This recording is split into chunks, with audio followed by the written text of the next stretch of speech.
பாகிஸ்தானோட ரசைன் ததட்டும் முகமது நவாஸும் சேர்ந்து ஸ்ரீலங்காவை இந்த ஏஷியா கப் 2025 ஆல்மோஸ்ட் வெளியில் அனுப்பிட்டாங்க. ஆமாம், ஸ்ரீலங்கா வெளியில் போயாச்சுன்னு தான் நான் சொல்லுவேன். இன்னும் ஏதாவது ஒரு வாய்ப்பு இருக்கானதா அப்படின்னு ஸ்ரீலங்கன் ஃபேன்ஸ் நீங்கள் கீழே கேட்பீங்க. பட் கொஞ்சம் வாய்ப்பு இருக்குது. ஆனால் சொல்லுவேன், நம்பிக்கை வைக்காதீங்க. அடுத்து இந்தியா கூட மோத போகிறாங்க. இந்தியாவுக்கு வந்து பார்த்திங்கன்னா இன்னொரு பங்களாதேஷ் கூடயும் ஒரு மேட்ச் இருக்குது. பாகிஸ்தானுக்கு வந்து பார்த்திங்கன்னா ஒரு பங்களாதேஷ் கூட ஒரு மேட்ச் இருக்குது. ஸோ என்ன சொல்கிறாங்கிறது உங்களுக்கு புரிஞ்சிருக்கும். பட் ஆனால் இன்றைக்கி ஸ்ரீலங்கா விளையாட கிரிக்கெட் அவ்வளோ சிறப்பான ஒரு கிரிக்கெட் கிடையாது அப்படிங்கிறது ஸ்ரீலங்கன் ஃபேன்ஸுகளுக்கு ரொம்ப நல்லாவே தெரியும். பட் புரியுது. இந்த முழு வீடியோவும் பாருங்கள் ஸ்ரீலங்கன் ஃபேன்ஸ். என்னோட கருத்தும் உங்களை கருத்தும் எந்தளவுக்கு ஒத்து போகுது அப்படிங்கிறத பாருங்கள். கஷ்டமாக தான் இருப்பீங்கன்னு எனக்கு புரியுது. ஏன்னா ஒரு நாக் அவுட் மேட்ச்சில் எப்படி விளையாண்டுருக்குறாங்க ஸ்ரீலங்கா அப்படிங்கிறது ஜீரணிக்கவே முடியாது தான். பட் இன்னொரு பக்கம் பாகிஸ்தானோட எழுச்சி அப்படிங்கிறது வந்து பார்க்க முடியுது. ஸோ 2 கிரிக்கெட்டை பற்றியும் நான் பேசவும் போகிறேன்.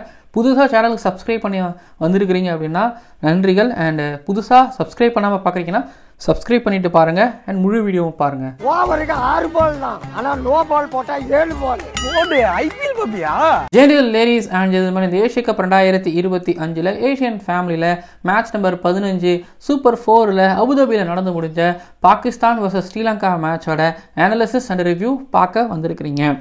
அவ்வளோதாங்க. ஸ்ரீலங்கா ஆல்மோஸ்ட் வெள்ளைங்கிறத பற்றி நான் சொல்லிட்டேன். பட் ஆனால் இன்றைக்கி வந்து எப்படி விளையாண்டுருக்கணும் ஸ்ரீலங்கா அப்படின்னா அதுக்கு ஆப்போசிட்டாக தான் இன்றைக்கி விளையாண்டாங்க. மாதிரி ஸ்ரீலங்கா வெளியில் போகிறதுக்கான காரணம் அதை நான் சொல்லிடுறேன். பாகிஸ்தான் எதனால் அந்த மேட்சை ஜெயிச்சாங்க அப்படிங்கிறதுமே வந்து ஆல்மோஸ்ட் உங்களுக்கு கிடச்சிரும். 53க்கு 3 பவர் பிளேயில். அதுக்கு அடுத்து வந்து பார்த்திங்க அப்படின்னா 10 ஓவர் தாண்டதுக்குள்ளே அடுத்த ஒரு 3 விக்கெட் விழுது. ரன்ஸ் பெருசாக வரவும் இல்லை. என்ன பண்ணுவாங்க, என்ன பண்ணுறது, பதுங்கி தான் ஆகணும். இன்றைக்கி அதுதான் நடந்துச்சு. ஆனால் இன்றைக்கி ஸ்ரீலங்காவோட அப்ரோச் நான் கேள்வி கேட்பேன். அது வந்து பேட்டிங்கில் கண்டிப்பாக கேள்வி கேட்பேன். ஏன்னா ஷஹீன் ஷாஃப்ரிடே ஒரு 16 ரன் அடித்ததுக்கு அப்புறம் தெரியுது ஒரு பவர் பிளேயில் 2 விக்கெட் போகிறோம், நம்ம ஒரு பேக் ஃபுட்டில் போகிறோம் அப்படிங்கிறது தெரியுது. டிஃபென்ஸ் போக சொல்லலை. பட் ஆனால் அட்டாக்கிங் கிரிக்கெட்டுங்கிறது கரெக்ட் தான். ஆனால் கச்சாங்க முச்சான்னு சுற்றுற மாதிரி எனக்கு இருந்துச்சு. ஸ்ரீலங்கன் ஃபேன்ஸ் நீங்கள் எந்தளவுக்கு ஒத்துக்கிறீங்கன்னு எனக்கு தெரியல. பட் கச்சாங்க முச்சான்னு சுற்றுனதுனால தான் வந்து பார்த்திங்க அப்படின்னா ரன்ஸ் வந்தது கூடமே எனக்கு ரன் வந்த மாதிரி எனக்கு தெரியல. அப்படி தான் எனக்கு இருந்துச்சு. ஸ்ரீலங்கா விளையாடுறதை பார்க்கும்போது பர்ஃபெக்டாக அடிச்சிட்டாங்க, பர்ஃபெக்டாக இருந்துச்சு. இப்போ எனக்கு முகமது நவாஸும் டலட்டும் வந்து பார்த்திங்க அப்படின்னா நிறைய சிக்ஸர்ஸ் அடிக்கிறாங்களோ இல்லையோ, ஆனால் எனக்கு அவங்க அடித்தாலுமே கிளியர் கட்டாக இருந்துச்சு. அவங்க டிரைவ் அடிக்கிறதும் சரி, ஒரு மாதிரி முட்டி போட்டு பாதி புல் அடிக்கிறதா இருந்தாலும் சரி தான் வந்து எனக்கு பர்ஃபெக்டாக இருந்துச்சு. பட் ஸ்ரீலங்காவோட கிரிக்கெட் அந்த கிளாரிட்டி இல்லவும் இல்லை.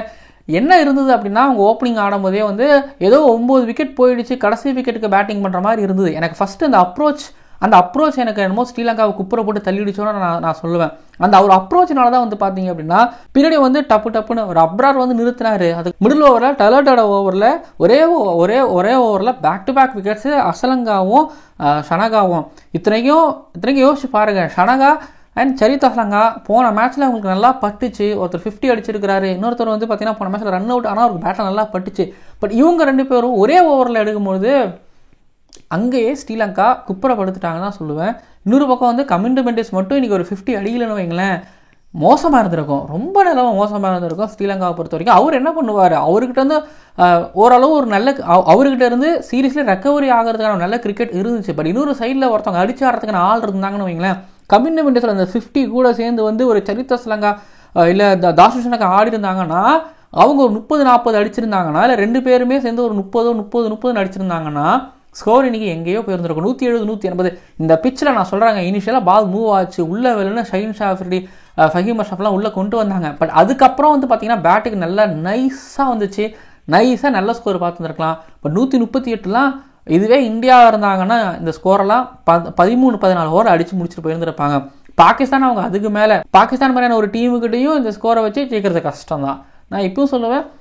ஏன்னா நான் ஸ்கில் வைஸ்ங்கிறத தாண்டி மென்டலி, ஏன்னா போன மேட்ச்சில் அடி வாங்கினதுன்னு ஒன்று இருக்குது இல்லை. ஸோ இதெல்லாம் வச்சு பார்க்கும்போது பாகிஸ்தான்கிட்ட இந்த ஸ்கோர் பத்தாது, பாகிஸ்தான்கிட்ட டீம்கிட்டே இந்த ஸ்கோருங்கிறது பத்தாதுங்கும்போது ஸ்ரீலங்கா செகண்ட் இன்னிங்ஸில் என்ன சொல்கிறேன், திரும்பவும் ஸ்ரீலங்காவுக்கு பாருங்களேன், இப்போ இவர் தான்ப்பா ஸ்ட்ரைக் பவுலர். இப்போ துஷாரோட பவுலிங் ஒரு மேட்ச் பார்த்துட்டு ஆல்ரெடி நியூ பால் அவர் வந்து யாக்காஸாக போட்டு தள்ளுற போல்டாக இருக்குது, பால் நல்லா ஸ்கிட் ஆகுதுங்கிறத நம்ம சொல்கிறோம்.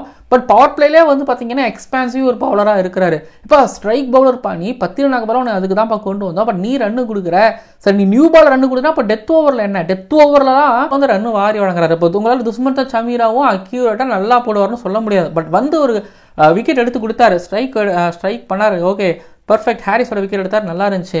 ஆனால் இன்றைக்கி ஒரு மாதிரி ஹசரங்கா கேட்ச் எடுக்கலை அப்படின்னாலோ, ஹசரங்காவும் சரி சரித் அசலங்காவும் சரி, இது போக தீக்ஷனாலாம் நீங்கள் வந்து நல்லா பவுலிங் போடணும்னு வைங்களேன், கஷ்டம். பட் இவங்க நல்லா போட்டாங்க. பட் துஷார் அன்னைக்கு 2 விக்கெட் எடுத்துருந்தாருன்னு வைங்களேன். ஏங்க டாப் 4-5 வந்து உங்களுக்கு தீக்ஷனா எடுத்தாச்சு, அதுக்கப்புறம் வனிந்த அசரங்கா எடுத்தாச்சு, சமீராவும் எடுத்தாச்சு. துஷாராவோட பவுலிங் மட்டும் தான் கிடையாது, சமீராவும் பின்னாடி சொதப்பாரு. பட் ஆனால் துஷாரா வந்து ஒரு முக்கியமான நேரத்தில் அந்த அதாவது நெக் டு நெக் இருக்குது அந்த ஓவர், சரித் அசலங்கா அதுக்கு முன்னாடி நல்லா போட்டு கொடுத்துட்டு போயிட்டாருன்னு கூட வச்சுக்கோங்க. அந்த ஓவர் தானா, அதில் வந்து வெரி ஃபர்ஸ்ட் பால் 4 கொடுக்குறாரு. அதுலேயும் எப்படின்னு வந்து பார்த்தீங்க அப்படின்னா நல்ல பேக்வர்ட் பாயிண்ட்டு கிடையாது, அதுக்கப்புறம் வந்து பார்த்தீங்கன்னா பாயிண்ட்டும் கிடையாது, நல்லா ஆஃப் சைடு ஓப்பனில் இருக்குது, போடுறாரு. அப்படியே ஃபஸ்ட்டு பால் நவாஸ் அடித்தார்னு நினைக்கிறேன், சூப்பரான 4 கேப்பு ஓப்பனாக இருக்குது, அழகாக அடித்தார்.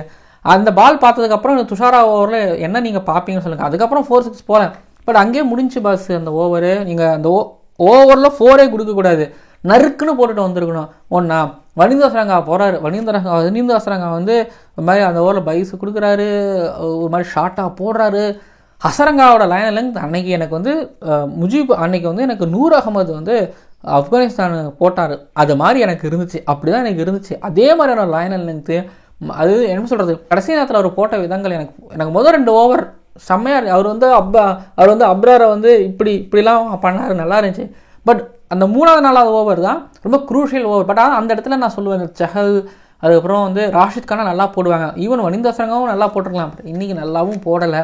So Thushara new ball flop, death ஓவரில் ஃப்ளாப், துஷ்மந்தா சமீரா மேலே வந்து ரொம்ப நிறுத்தி கொடுத்தாருன்னு வச்சுக்கோங்க.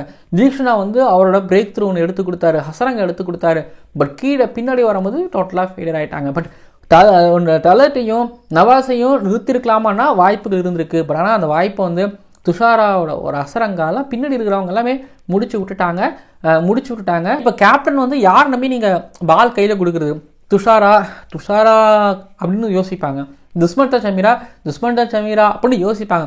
ஸோ அப்போ யோசிக்கிற அளவு தான் வந்து பார்த்தீங்க அப்படின்னா ஸோ பவுலர்ஸுகளோட நிலைமை அப்படிங்கிறதுக்கு கேப்டன் ரொம்ப பாவம் தான். கேப்டன் யார்கிட்ட பாலை கொடுப்பாரு, இப்படி இருக்கிற டீம் கிட்ட வந்து ஒன்றுமே எதிர்பார்க்கவே முடியாது, தோல்வி தான் எதிர்பார்க்கலாம். ஃபைட் பண்ண முடியுமா, எவ்வளோ ஃபைட் பண்ணுவீங்க? இப்போ இந்தியாவெலாம் இருந்தாங்கன்னு வச்சுக்கோங்களேன், ஸ்ரீலங்கா டீம் நீங்கள் எனக்கு என்னமோ தெரியல, பார்ப்பேன் என்ன பண்ணுறாங்கன்னு சொல்லிட்டு. பட் ஆனால் பிரில்லியன்ட்டி ஒரு ஹசரங்கா ஒரு கேட்ச் ஒன்று எடுத்தார், பிரில்லியண்ட்டாக பவுலிங் பண்ணார், பிரில்லியண்ட்டாக தீக்ஷனா பவுலிங் பண்ணார். 11th நம்ம எதிர்பார்த்த மாற்றங்கள் இருந்தது. பட் ஒரே ஒரு விஷயம் மட்டும் மாறல, வின்னு மட்டும் மாறல. பட் இது ஸ்ரீலங்காவோட தோல்வி தான். ஒரு பக்கம் எழுச்சியாக நான் பாகிஸ்தான்கிட்ட பார்க்குறது எனக்கு ஷஹீன் ஷாஃப்ரியோட பவுலிங். இப்போ ஷஹீன் ஷாஃப்ரி மாதிரி தான் துஷாரா கிட்ட எக்ஸ்பெக்ட் பண்ணேன். பட் இதுக்கு முன்னாடி துஷாரா மாதிரி தான் ஷஹீன் ஷாஃப்ரி போட்டுட்டு இருந்தார். பட் ஷஹீன் ஷாஃப்ரி நியூ பாலில் வந்து அவர் அடி விழுந்தாலும் அடி வாங்கினாலும் அவர் வந்து அவரோட வேலை அந்த பவர் பிளேயர் விக்கெட்டையும் எடுக்கணும். அந்த விக்கெட் எடுத்தார், ரன்ஸுக்கு கொஞ்சம் அதிகமாக கொடுத்தாலும் விக்கெட் எடுக்கணும், விக்கெட் எடுத்து கொடுத்தாருங்கிறது நல்லா இருந்துச்சு. இன்னொரு பக்கம் வந்து பார்த்தீங்கன்னா ஃபஹீம் அஷ்ரஃபும் பால் உள்ளே கொள்ளன்னு சொல்லி ஸோ வெளியில் எடுத்துகிட்டு போனார். அதுக்கப்புறம் தலாட் எடுத்த அந்த 2 முக்கியமான விக்கெட்டு அந்த ரைஸ் நீங்கள் பாருங்களேன், ஒரு ஃபாஸ்ட் பால் பவர் பிளேயர் கையை தூக்கி போடுறாரு, கூட ஒத்துழைக்கிறாங்க. அதுக்கப்புறம் ஸ்பின்னர்ஸ் வராங்க, ஸ்பின்னர்ஸ் நீங்கள் டைட்டாக போட்டாங்க. அந்த மொமெண்டம் ஒரு வேளை வந்து அதை வச்சு அழுத்தி கொடுத்துட்டாங்க.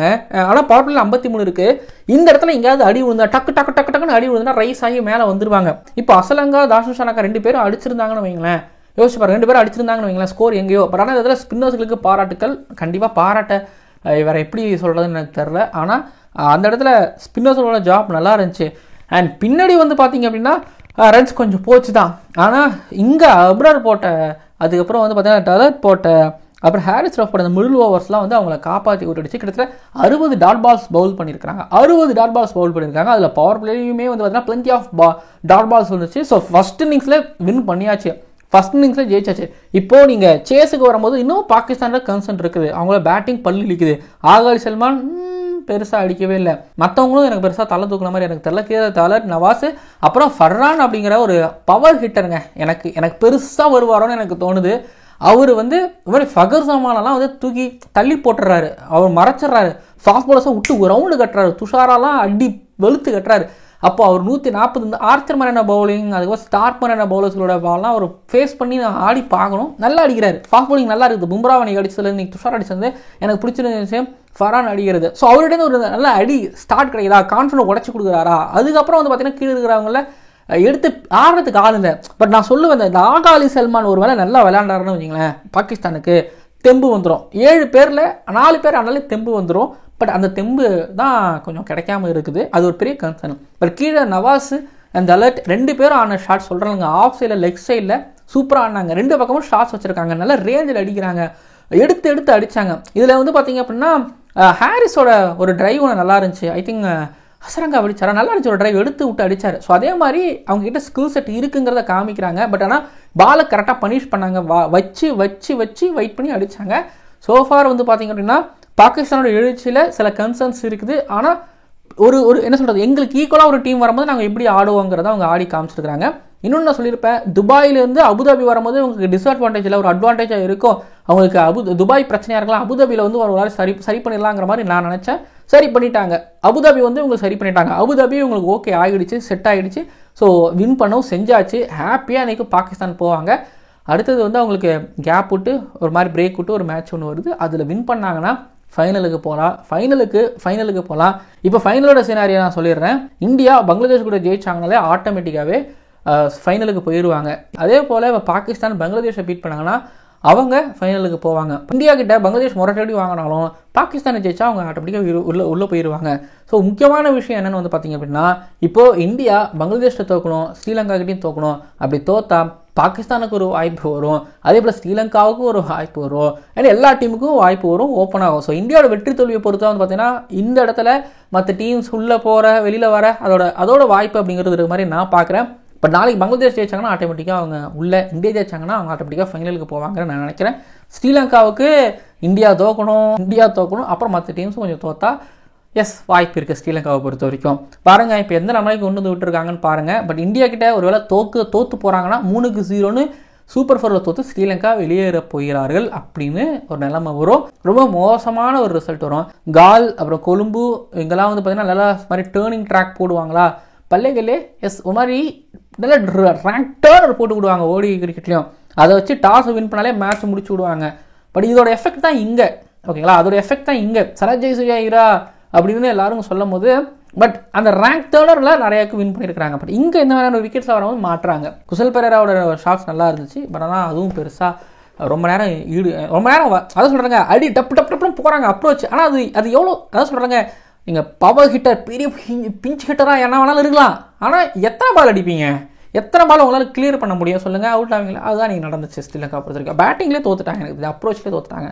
சரி, ஓகே, ஸ்ரீலங்கா ஃபேன்ஸ் எவ்வளோ வருத்தத்தில் இருக்கீங்க கீழே வந்து கமெண்ட் பண்ணுங்கள். இந்த வீடியோ நிறைவடைகிறது, மறக்காமல் சப்ஸ்கிரைப் பண்ணுறது அப்படிங்கிறத தாண்டி இந்த வீடியோ உங்களுக்கு பிடிச்சிருக்குன்னு நான் நினைக்கிறேன். ஸ்ரீலங்கா ஃபேன்ஸ் உங்களுக்கு ரிப்பீட்டடாக உங்களுக்கு கேட்குறேன், என்ன ஃபீல் பண்ணுறீங்க நீங்கள் இப்போதைக்கு? ஏஷியா கப் ரொம்ப நீங்கள் சப்போர்ட் பண்ணீங்க, நான் பார்த்த ஸ்ரீலங்கன்ஸ் டீமுக்கு. உங்கள் டீமுக்கு இவ்வளோ ஒரு சப்போர்ட் சீரியஸ்லி நல்லா இருந்துச்சு. ஸோ ஓகே, என்னால் என்ன சொல்ல முடியும், பார்த்துக்கலான்னு தான் சொல்ல முடியும். பட் பார்ப்போம். அடுத்த 2026 T20 வேர்ல்டு கப் இந்தியாவும் ஸ்ரீலங்கா ஹோஸ்ட் பண்ணுறாங்க.